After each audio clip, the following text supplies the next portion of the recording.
In the 1730s and 1740s, the American colonies were swept by a powerful religious revival known as the Great Awakening. At a time when reason and science were rising, faith had grown cold and formal. Passionate preachers traveled town to town, igniting a spiritual fire that would reshape American Christianity and culture forever. The Enlightenment, or Age of Reason, had crossed the Atlantic, promoting science, logic, and rational thought over religious emotion.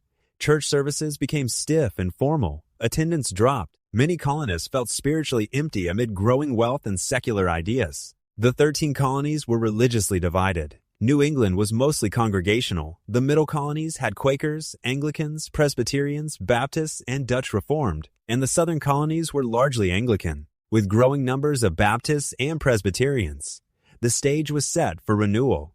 The movement's most famous voice was Jonathan Edwards, a fiery Northampton minister. He preached that humans are sinners in the hands of an angry God, and that only faith in God's grace could save them. His most famous sermon, Sinners in the Hands of an Angry God from 1741, terrified and electrified listeners with vivid images of hell. Edwards stayed mostly in his local parish but inspired hundreds of conversions, which he recorded in his book, Narratives of Surprising Conversions. The superstar evangelist was George Whitefield, a British minister who toured the colonies like a rock star. In 1 year alone, he traveled 5,000 miles and preached over 350 times. His theatrical, emotional style, shouting, trembling, dramatic delivery drew thousands. He preached to everyone, rich and poor, enslaved people, Native Americans, and even skeptics like Benjamin Franklin, who became his friend. Other important leaders included David Brainerd, Samuel Davies, Theodore Frelinghuysen, and Gilbert Tennant. The Great Awakening emphasized these key themes.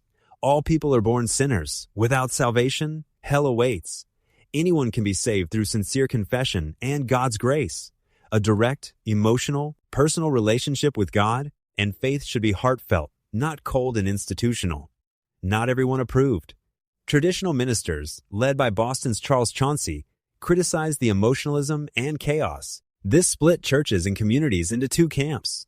New Lights were supporters of the revival and emotional faith, and Old Lights were defenders of formal, traditional worship. By the mid-1740s, the fire had burned bright. The Great Awakening re-energized Christianity, increased church membership, promoted evangelical preaching styles still used today, and helped plant seeds of unity and independence that would later fuel the American Revolution. It proved that passionate faith could still move a nation.